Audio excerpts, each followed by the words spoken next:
Welcome to Japanese Made Easy, where we use advanced techniques like pattern recognition and contextual learning so you can quickly and easily start speaking Japanese.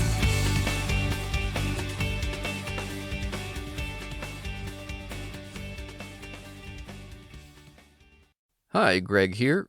Welcome to Japanese Made Easy, Episode 5. Before doing some review, let's learn some vocabulary we can use in today's lesson. These are easy cognates and are all places where we can get food or drinks. スタバ スタバ I always order a large white mocha with ice when I go to... スタバ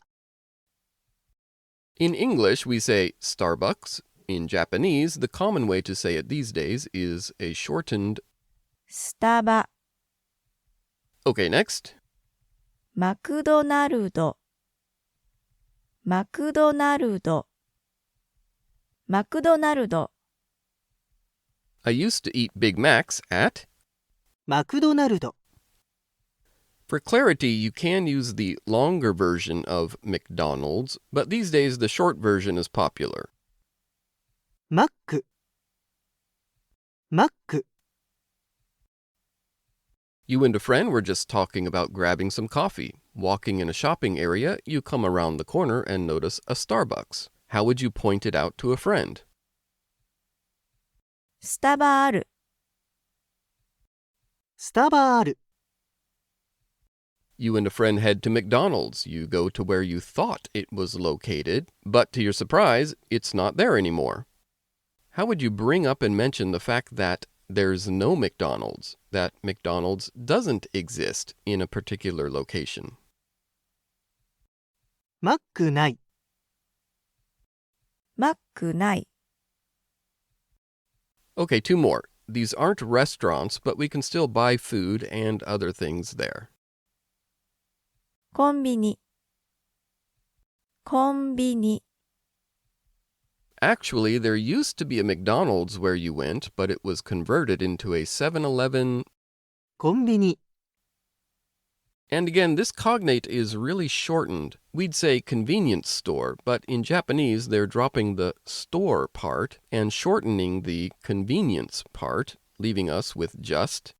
コンビニ And finally, スーパースーパー when I go grocery shopping for things like fruit, vegetables, milk, eggs, and things like that, I go to a... スーパ Can you think of what word this is in English?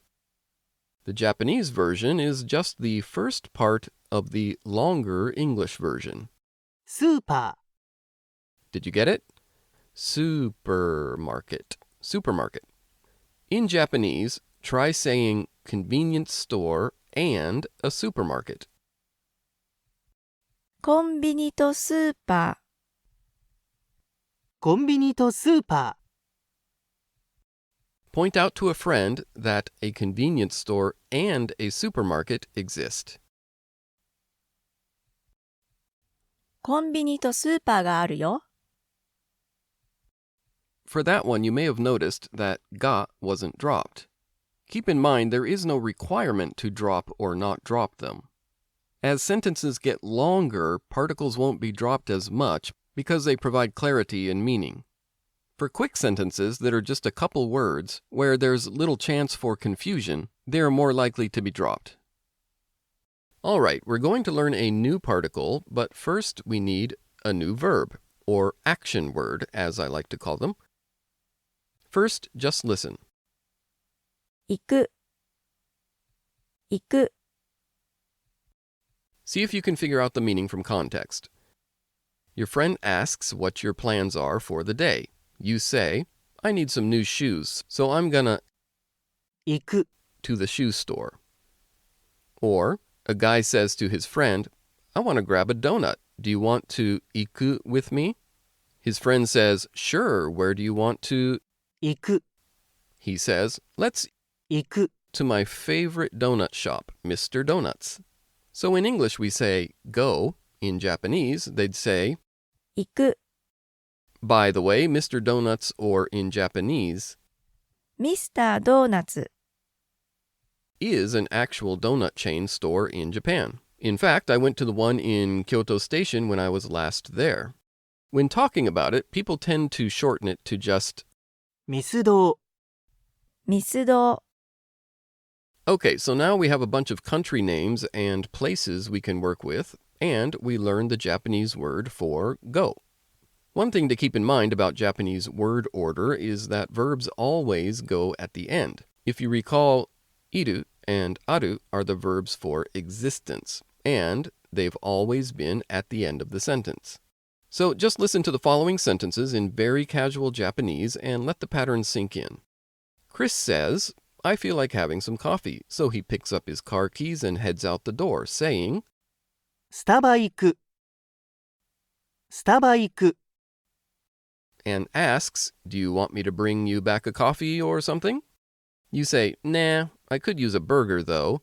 Chris says, Okay, after スタバ、マック行く、マック行く、 Then he asks, You want a Big Mac or what? You say, never mind. I need to pick up some groceries anyway. So later, スーパー行く、スーパー行く、 this is pretty simple really, keeping in mind that this is very casual Japanese. We're just saying the place and go, or will go, as the dictionary form of verbs is also future tense. For these, the idea was that the person was about to leave, and so スタバ行く、 would be along the lines of, I'm going to go to Starbucks. For this type of future tense, we can use the dictionary form of verbs. And notice we haven't used any pronouns. In Japanese, when who is doing what is clear, they are usually dropped. If there are two people in the room, and one person says directly to the other, Starbucks go, and it's not a question, it's pretty clear that the speaker is the one that is going. And so, I isn't necessary. Okay, you give it a try. With just 2 words, say the casual Japanese equivalent of, I'm going to go to McDonald's. Again, just 2 words. マック行く、 Try saying, I'm going to go to the convenience store. コンビニ行く、コンビニ行く、 I'm going to go to the grocery store or supermarket. スーパー行く、 Keep in mind, in very casual Japanese, it's common to drop particles. That being said, I want to introduce another particle, so let's switch to polite Japanese. As always, instead of rules, it's best that you be guided to figure out the pattern on your own, which approximates how we all internalized grammar when we're young. In casual Japanese, we heard, マック行く、 speaking politely, マクドナルドに行きます、マクドナルドに行きます、 casual, コンビニ行く、 polite. コンビニに行きます、コンビニに行きます、 Casual, スーパー行く、 polite. スーパーに行きます、スーパーに行きます、 Okay, you give it a try. With just that and having yet to explain anything, see if you can get the next ones right. First, casual Japanese. I'm going to go to Starbucks. スタバ行く、 And polite. スタバに行きます、スタバに行きます、 Casual Japanese. I'm going to go to the United States. アメリカに行く、 And polite. アメリカに行きます、 You may have noticed for the I'm going to Starbucks example, the ni particle was dropped. But in the I'm going to the US example, ni wasn't dropped. アメリカに行く、 This is really a feel thing. The difference in the communication of the idea, gonna run over to Starbucks real quick, versus gonna run over to the United States real quick. The structure is the same, but the feel is entirely different. So the tendency in Japanese is that this bigger event that requires planning versus running an errand will use the particle for clarity. Nothing to worry about really as a student, as you can always use particles if you want. It's just something to be aware of if you encounter it and are wondering. Let's break a couple of these down and see what's going on. スタバに行きます。 Literally just Starbucks, the particle ni, and then the action word go, or ikimasu. As I mentioned, for an English speaker who is just getting started with Japanese, this sentence will feel fairly incomplete, and it's worth mentioning again. In Japanese, if who we are talking about is understood, the pronoun is often dropped. So if translating スタバに行きます。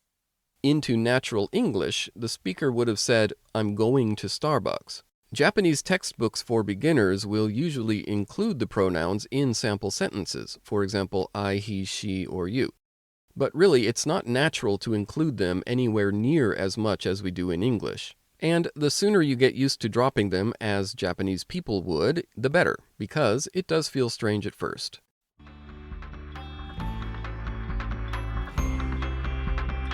And now here's your tip of the day from Japanese Made Easy. I invite people to write in with questions and comments, and one came in recently that I'd like to share. A listener wrote in saying a little bit about themselves and had a couple questions about life in Japan. They mentioned, I'm really enjoying the podcast, thank you for that, and the main question was, I'm not sure if I should learn polite or casual Japanese, which should I be focusing on? Good question. It depends really on what your plans are for the language. If you're a complete beginner and are coming to Japan for a brief stay, say maybe a week or two, and don't plan on continuing to study after your trip, I would focus on polite Japanese, as that is what you will want to use with most adults that you encounter out in public and with people that you're introduced to. If you're going to stay longer term, learn them both, and give them equal practice time. If your plan is to be a speaker of the Japanese language, then being able to switch between polite and casual Japanese falls under that umbrella. You need to be able to do both, and one really doesn't have priority over the other, in my opinion. Simply, when learning new words or constructions, make sure to practice both side by side, so it's not a matter of one or the other. And, on a side note, by the end of this podcast, you will have a firm grasp on how to change polite to casual, and casual to polite, generally speaking, so just continue practicing like that, and you'll be fine. I hope that helps. I guess by now you are starting to pick up on the pattern for this usage of ni. So let's look at the SLT. SLT stands for Super Literal Translation, and will help us to understand and use particles correctly in Japanese. Imagine you and a friend who doesn't speak any Japanese are at the airport, and you run into a Japanese guy who is a business acquaintance. You ask where he's headed. He replies, カナダに行きます。 Your friend, who doesn't speak Japanese, asks you, what did he say? How would you translate カナダに行きます。 into English for your friend? You'd likely say, he said he's going to Canada. Okay, so that's just a translation. A literal translation, for the purpose of studying, as we do here in the podcast, would be Canada, then the particle ni, then will go. But a super literal translation will be even deeper. We'll get to the core of what the particle is telling us as well. So let's replace ni with the super literal translation. Kanada ni ikimasu would be Canada is the target location of the following action word, will go. One more time. Canada is the target location of the following action word, will go. That seems like a lot, so let's dial it back just a bit. If the person had said, America ni ikimasu, the super literal translation I'd give this is America, then instead of ni, is the target location of go. You get the idea, right? For the sake of understanding, and again, not confusing ni with other particles that we might use, we replace it with is the target location of the action word. Where are you headed? Polite Japanese, tell them, I'm going to Mexico. メキシコに行きます。メキシコに行きます。 I bet you got that with no problem, and the super literal translation, shortening it a bit. Mexico, target location of go. We haven't learned the following Japanese yet, but watch how we can now just plug in the idea of ni equals target location of the action word. Speaking of money, to put it in a wallet, this would be phrased, wallet ni put in. Wallet is the target location of the action word put in. To write on a piece of paper, paper ni write. Paper is the target location of write. Continuing with polite Japanese, tell someone you are going to Australia. オーストラリアに行きます。オーストラリアに行きます。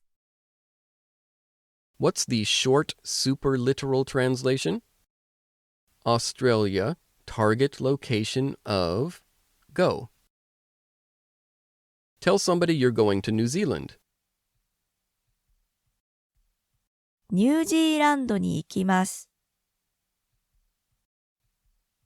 ニュージーランドに行きます。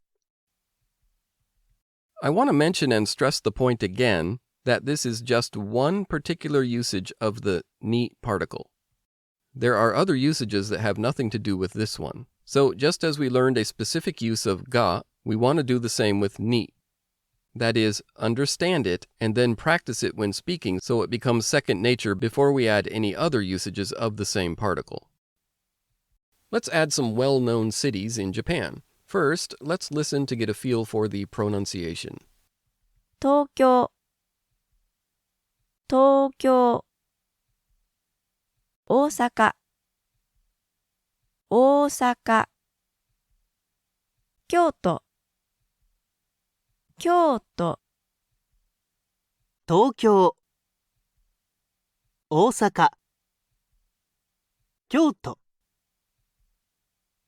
As I mentioned in the last episode, for Japanese Mastery Method members, this will be review and you should already know the SLT for ni, but this casual versus polite practice is worth doing. Okay, polite Japanese, tell somebody you're going to Tokyo. 東京に行きます。東京に行きます。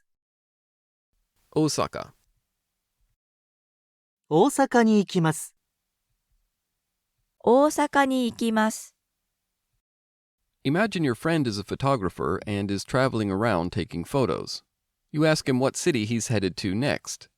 In casual Japanese, without dropping the particle because it's not just an errand, but more along the lines of traveling, how would he say, I'm going to Kyoto?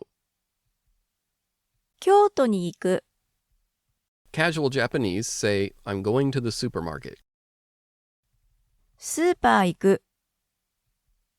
Same thing, but polite. スーパーに行きます。 And what's the super literal translation, or SLT? Supermarket or grocery store, target location of go, or will go. Why do we want to remember the SLT? The reason is that when you start to learn a variety of particles and more separate usages of the same particle, we can self-check the usage by replacing the particle with the corresponding superliteral translation. All right, polite Japanese. Tell somebody you're going to the supermarket and convenience store. スーパーとコンビニに行きます。スーパーとコンビニに行きます。Literally, we had grocery store and convenience store are the target location of the action word go. Somebody's going to McDonald's and Starbucks. マクドナルドとスタバに行きます。And quick note, not a rule, just a feeling, we're using the longer version of McDonald's when speaking politely because it feels a bit more formal than the somewhat slangy shorter version. マクドナルドに行きます。Okay, almost done. You expect to see a supermarket, but it's no longer there. In polite Japanese, how would you point out or mention that the supermarket doesn't exist? スーパーがありません。And the same thing but casual. スーパーない。Since the supermarket is no longer a shopping option, you decide to continue down the street to where you know there is a convenience store. You get near and, wait, what? It's gone too? Now it's a tire store. Still casual, point out and mention there's no convenience store. コンビニない。An older man says in Japanese, "What'd you say?" Tell him in polite Japanese. コンビニがありません。Casual Japanese, your friend Pat, who used to work at the コンビニ。 is no longer there. Mention it out loud, basically bringing it up to anybody who might be listening or talking to yourself even. パッといない。The old man puts his hand to his ear again and says, "What'd you say there?" Politely tell him, パッとがいません。"All right, awesome job. Your speaking homework for this lesson is to practice telling actual people or imaginary people where you are going. Try to remember all the places we learned so far, but also use any places you might know in Japanese. And because pattern and construction practice are really the key to fluency and fast, smooth speaking, you can substitute places you don't know in Japanese. Anything is fine, like if you don't know the word for aquarium. Still, you can practice the pattern. Aquarium ni ikimasu. When you eventually learn these words, you'll be able to just plug them in. As usual, I've made an extra practice version of today's lesson. You can grab that over at JapaneseMadeEasy.com. And I'll see you in the next episode. This has been another episode of Japanese Made Easy. For additional practice audios and downloads, visit JapaneseMadeEasy.com.